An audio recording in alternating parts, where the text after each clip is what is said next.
ರಾಯಚೂರಿನಲ್ಲಿ AIIMS establish ಮಾಡ್ತಕ್ಕಂಥದ್ದು ಭಾಳ ರಿಕ್ವೆಸ್ಟ್ ಮಾಡಿದ್ದೀವಿ ನಾವು. ಏಮ್ಸು ಅದು ಮೋಸ್ಟ್ ಬ್ಯಾಕ್ವರ್ಡ್ ರೀಸನ್ನು.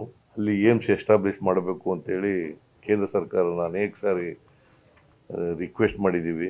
ಲ್ಯಾಂಡು ಕೊಡ್ತೀವಿ, ನಾವು ಎಷ್ಟು ಲ್ಯಾಂಡ್ ಬೇಕೋ ಅಷ್ಟು ಲ್ಯಾಂಡು ಕೊಡ್ತೀವಿ. ಅಲ್ಲಿ ಒಂದು ಏಮ್ಸ್ ಮಾಡಬೇಕು ಅಂತ ಹೇಳಿದೀವಿ. ಅದ್ರ ಬಗ್ಗೆನೂ ಕೂಡ ಪ್ರಸ್ತಾಪ ಮಾಡಿದ್ದೀನಿ. ಮೂರನೇ ಇಶ್ಯೂ ಮಾದಾಯಿ ಇಶ್ಯೂ. ಅದು ಈಗಾಗಲೇ ನಿಮಗೆ ಗೊತ್ತಿದೆ, ಕೇಂದ್ರ ಸರ್ಕಾರದ ಮುಂದೆ ಇದೆ.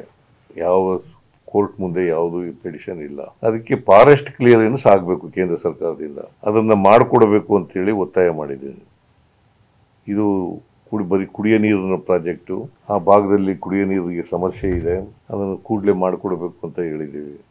ಇನ್ನೊಂದು ಅಪ್ಪರ್ ಕೃಷ್ಣ ಟ್ರಿಬ್ಯುನಲ್ 2 ಅದರ ಅಂತಿಮ ವರದಿ ಬಂದು 2003 ಬಂತು. ಇವತ್ತಿನವರೆಗೆ ಗೆಜೆಟ್ ನೋಟಿಫಿಕೇಶನ್ ಮಾಡಿಲ್ಲ. ಟ್ರಿಬ್ಯುನಲ್ ಆರ್ಡರ್ ಬಂದು ಅಂತಿಮವಾಗಿ 10 ವರ್ಷದ ಮೇಲಾಯಿತು. ಇವತ್ತಿನವರೆಗೆ ಗೆಜೆಟ್ ನೋಟಿಫಿಕೇಶನ್ ಮಾಡಿಲ್ಲ. ಆ ಗೆಜೆಟ್ ನೋಟಿಫಿಕೇಶನ್ ಮಾಡಬೇಕು ಅಂತೇಳಿ ಒತ್ತಾಯ ಮಾಡಿದ್ದೀವಿ. 4ನೇದು ಮೇಕೆದಾಟು ಬಗ್ಗೆನೂ ಕೂಡ ಮಾತಾಡಿದ್ದೀವಿ.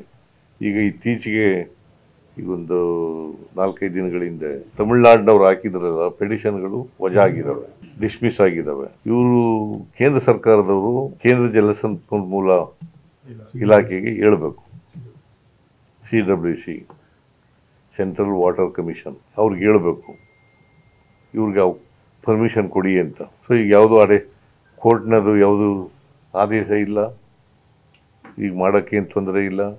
ಮತ್ತು ಮೇಕೆದಾಟು ಮಾಡೋದು 67 TMC ಹಿಡಿದಿಡತಕ್ಕಂಥ ಬ್ಯಾಲೆನ್ಸಿಂಗ್ ರಿಸರ್ವಾಯರ್.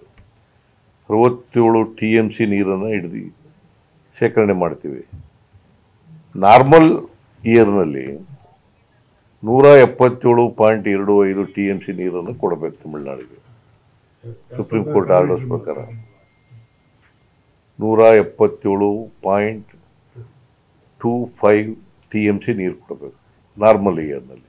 ಡಿಸ್ಟ್ರೆಸ್ ಇಯರ್ನಲ್ಲಿ ಹೆಂಗೆ ಡಿಸ್ಟ್ರೆಸ್ ಇರ್ತದೆ ಅದ್ರ ಮೇಲೆ ಡಿಪೆಂಡ್ ಆಗುತ್ತೆ. ನಾರ್ಮಲ್ ಇಯರ್ನಲ್ಲಿ ಈ ವರ್ಷ as a matter of fact 177 ಹೋಗಿ 177.25 ಹೋಗಿ ಎಷ್ಟು ಕೊಡಬೇಕಾಯ್ತು ತಮಿಳುನಾಡಿಗೆ, ಅದರ ಮೇಲೂ 500 TMC ನೀರು ಹೋಗಿದೆ.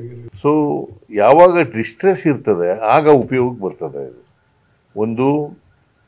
ಇದು balancing reservoir drinking water project. 400 megawatt ವಿದ್ಯುತ್ತನ್ನು ಉತ್ಪಾದನೆ ಮಾಡ್ತೀವಿ. ಮತ್ತು ಹೆಚ್ಚು ಉಪಯೋಗ ಆಗೋದು ತಮಿಳುನಾಡಿಗೆ. ಡಿಸ್ಟ್ರೆಸ್ ಇಯರ್ನಲ್ಲಿ ಇದು ಶೇಖರಣೆ ಮಾಡಿರ್ತೀವಲ್ಲ ನೀರು, ಅವ್ರಿಗೆ ನೀರು ಕೊಡ್ಲಿಕ್ಕೆ ಅನುಕೂಲ ಆಗುತ್ತೆ.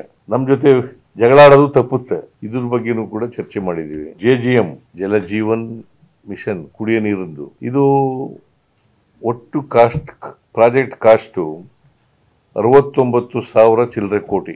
ಇಲ್ಲಿವರೆಗೆ ನಾವು ಸುಮಾರು 25,000 ಕೋಟಿ ರೂಪಾಯಿಗಳನ್ನು ಖರ್ಚು ಮಾಡಿದ್ದೀವಿ. ಸ್ಟೇಟಿಂದ ಖರ್ಚು ಮಾಡಿರ್ತಕ್ಕಂಥದ್ದೇ 25,000 ಕೋಟಿ.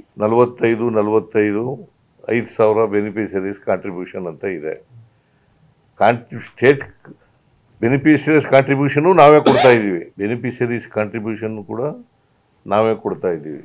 ಅಂದರೆ ನಾವು 55 ಕೊಡ್ತೀವಿ, 45 ಕೇಂದ್ರ ಸರ್ಕಾರ ಕೊಡೋದು. ಅವರು ಇಲ್ಲಿವರೆಗೆ ಕೊಟ್ಟಿರ್ತಕ್ಕಂಥದ್ದು ರಿಲೀಸ್ ಮಾಡಿರ್ತಕ್ಕಂಥದ್ದು 11,700 ಕೋಟಿ. ಹೋದ ವರ್ಷ ಅಲ್ಲ 579 ಕೋಟಿ. ನಮಗೆ ಬರಬೇಕಾಗಿದ್ದು 3,500 ಕೋಟಿ. ಅದರಲ್ಲಿ ಕೊಟ್ಟಿರೋದು ಬರೀ 579 ಕೋಟಿ. ಅಲ್ಲಿಂದ ಈಚೆಗೆ ಕೊಟ್ಟಿಲ್ಲ. ನಾನು ಅದಕ್ಕೆ ಅವ್ರ ಗಮನಕ್ಕೆ ತಂದಿದ್ದೀನಿ, ಕೂಡಲೇ ಅದನ್ನ ಬಿಡುಗಡೆ ಮಾಡಿಸಿ ಅಂತ. ಯಾಕಂತಂದ್ರೆ ಒಬ್ಬ ಕಾಂಟ್ರಾಕ್ಟರು ಆತ್ಮಹತ್ಯೆ ಮಾಡ್ಕೊಂಡಿದ್ದಾನೆ ಇತ್ತೀಚೆಗೆ. ಫೇರ್ ಆಫ್ ದಿ ಸೆಂಟರ್ ಬಂದಿಲ್ಲ. ಸೊ ಕೂಡಲೇ ಒತ್ತಾಯ ಮಾಡಿದ್ದೀನಿ, ಕೂಡಲೇ ಬಿಡುಗಡೆ ಮಾಡಿ ಅಂತ. ಸುಮಾರು 76% ಕೆಲಸ ಆಗಿದೆ ಈಗಾಗಲೇ.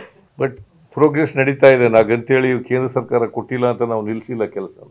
ಕೇಂದ್ರ ಸರ್ಕಾರ ಅವ್ರ ಪಾಲನ್ನು ಕೊಟ್ಬಿಟ್ರೆ ನಾವು ಕಾಂಟ್ರಾಕ್ಟ್ಗಳಿಗೆಲ್ಲ ಬಿಲ್ ಏನು ಪೆಂಡಿಂಗ್ ಇದೆ ಅವೆಲ್ಲ ಕೊಡ್ಲಿಕ್ಕೆ ಅನುಕೂಲ ಆಗುತ್ತೆ. ಸೊ ಇದು JGM